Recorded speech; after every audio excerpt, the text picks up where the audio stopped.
dentro de una curva, al lado de una cruz a un lado del camino, hablándole, rezándole y hablando solo. Entonces la gente al ver ese espectáculo, pues hombre, decía, hacía un gesto, una mirada, una risa picaresca y ahí está, Leonor con su locura, ¿cierto?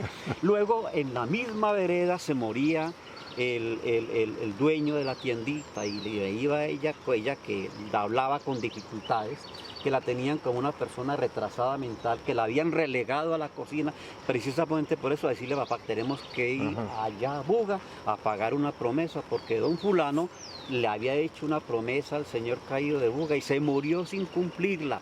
Y mientras no se cumpla, el alma de él va a estar allá en un proceso indeterminado, sin gozar de toda esa equilibrio emocional que genera el contacto. Pues el papá tranquilamente le da gusto a su hija y se la llevaba allá frente a esa circunstancia. Y en la vereda, Guillermo se acuerda que la mamá, ¿usted acuerda cómo se llamaba ella? No, Mamá Zoila. Mamá Zoila. Ella era una persona líder natural, conocedora de todas las propiedades de las plantas nativas, que ya las olvidamos, ¿sí? Que las olvidamos, que venía de esa memoria genética histórica de los indígenas y que luego se juntó con los procesos de colonización, y ella era la encargada de coger a los niños famélicos, los niños flacos, aquellos niños famélicos, y los llevaba y los entregaba convertidos para concursar en el concurso del el bebé maicena. En esa época pues hacían concursos del bebé más sano, más rozagante, más coloradito de mejillas. Entonces era un proceso muy interesante, aparte de cualquier persona con cualquier tipo de falencia en la salud, ella era la encargada. Y que llegó una tarde, le llevaron dos niños casi en estado agónico, la vereda se juntó en torno a esos niños y empezó mamá Zoila a hacer las pócimas y a escoger las hierbas y a escoger las plantas con las cuales iba a revivir esos niños. Y llegó un momento que esta mujer, Leonor, que tenía un temor reverencial por sus padres, y dijo, no mamá, eso no es así, con una fuerza que le salía del interior, inusitada, completamente ajena para ella, hasta tal punto que marginó a su madre y ella asumió el proceso. El proceso, sí, y en ese señor. momento dice que la vereda se quedó toda la noche esperando el proceso, y al día siguiente los niños aparecieron aquí totalmente sanos, rozagantes, rubicondos, colorados, juguetones y picarescos. Y entonces ya la gente empezó a decir, ¡claro! Esa es una propiedad de las almas del purgatorio, esa es una retribución de cuando ella les pensaba en las ánimas del purgatorio, ahí vino y le dieron el poder de curar. Y se esparció total, eso es cierto, se esparció totalmente la historia en la Venía región. gente de muy distintas partes del país a buscarla, sí. Y por la parte de Manizales. ¿Mamá Zoila o a la hija? A mamá Zoila y a la hija. Pero la hija La fue hija la fue que la- adquirió sí. la fama de milagrosa. Sí. ¿Cómo se llamaba la hija? La hija se llamaba Leonor. Leonor. Entonces, mire, es cierto. Entonces, el ferrocarril de Caldas, que estaba languideciendo, volvió otra vez a tener. El apellido era Ocampo, ¿cierto? No, Ocampo, Leonor claro. Ocampo. Ahí todavía sí. encontramos en nuestros recorridos Sí. a la familia. Inclusive a una nieta que simplemente ya fue como por el acelere nuestro, que no nos quedamos más rato, nos iba a participar ahí de las gafas de ella, de la viejita, bueno, hay historias muy- y demás, hay Pero historias míreme- muy bacanas. Pero míreme lo anecdótico, porque esto parece que fuera leyenda y no lo es. Esto lo tengo en un libro donde llama Historia y Leyendas de Santa Rosa, y no lo es. Entonces, la vocación agrícola de la capilla se acabó. Ese sembrado de caña, ese aroma de melado que allá en la época de, ¿cómo se llama aquí? De la panela tiene un nombre especial. Esa reunión de las personas con el cañuto de guadua para El llevarse trapiche. aquí de todo ese producto maravilloso de la caña, se acabó. Y la gente cambió su vocación agrícola por hacer toldos, por ofrecer servicios a los cientos de personas que iban a hacer cola y a esperar a que Leonor las atendiera. Pero eso generó un problema. Ella la fórmula era báñese en rosas rojas, en noche de luna llena, pero póngale mucha fe. ¿Sí? Y las formulitas eran de esa manera. Y la gente, pues no había una tarifa, la gente dejaba lo que quería voluntariamente. Pero empezó el problema de que un montón de gente ociosa, esperando que los atendieran. Entonces venía el traguito por acá, venía el robito por allá, y va generando un problema de orden público que llamó la atención de las autoridades de Caldas, de Manizales, en esa época era de Caldas, y obligaron a que conminaran a Leonor a que dejara de efectuar ese tipo de prácticas de medicina. El alcalde de la época la defendió diciéndola, pero ¿cómo vamos a acabar con esta fuente de ingresos para el ferrocarril de Caldas que estaba completamente quebrado? Pues ahí no hubo qué alternativa. En la red hay muy buena documentación en archivos PDF sobre la historia del ferrocarril.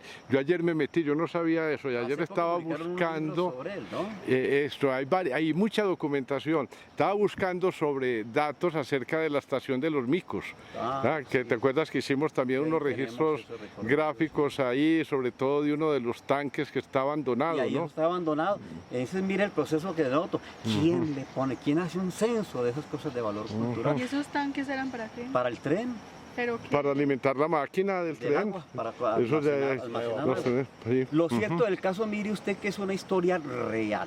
Y como una mujer sencilla, de pronto que alguien decía no tenía los 5 sentidos, generó ese proceso tan interesante. Y uno no puede menos que acordarse de Juana de Arco. ¿Y ella vivía ahí en la capilla? Sí. Claro, vivía en los encuentros.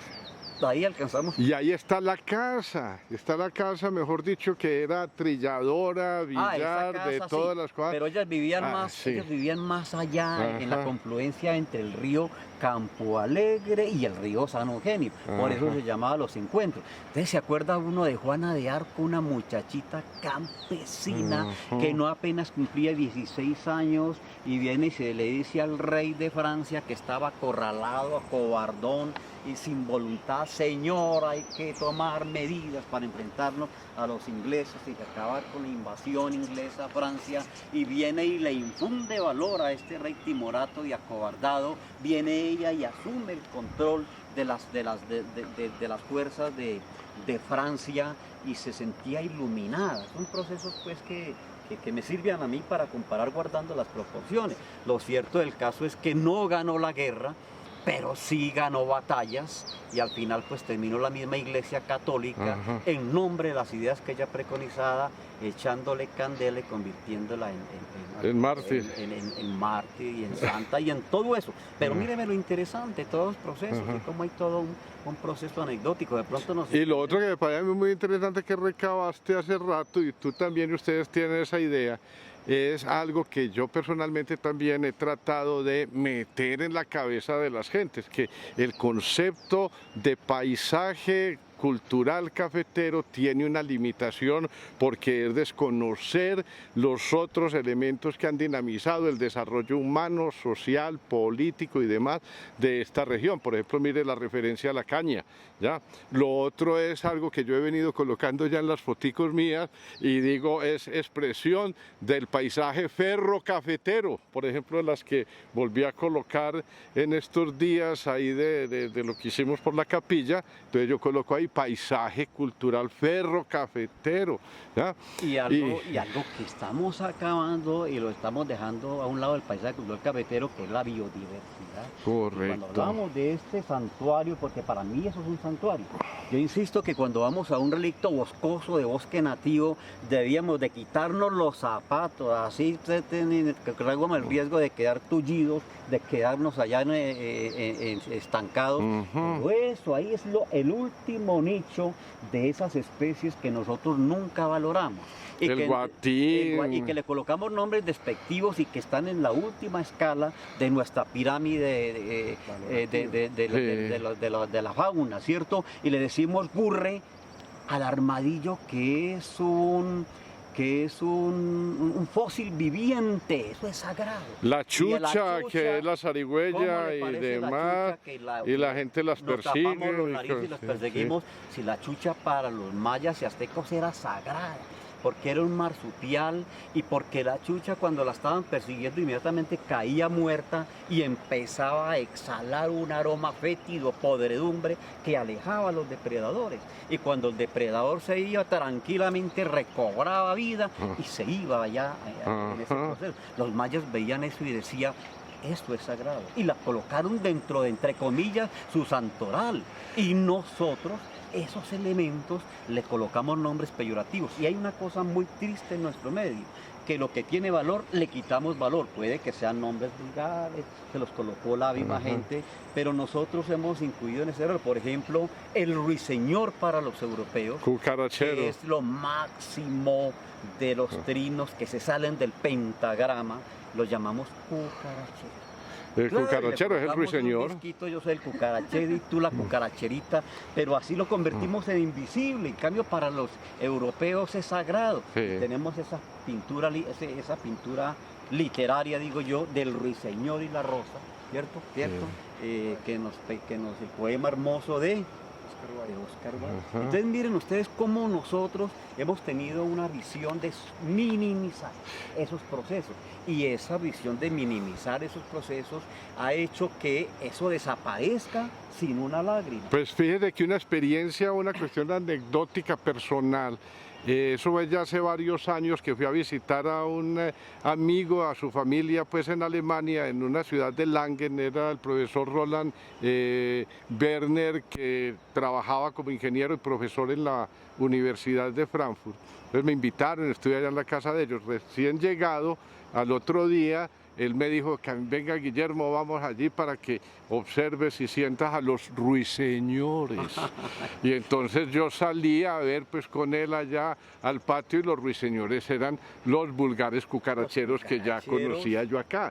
Pero allá este amigo pues lo veía con toda una devoción y yo...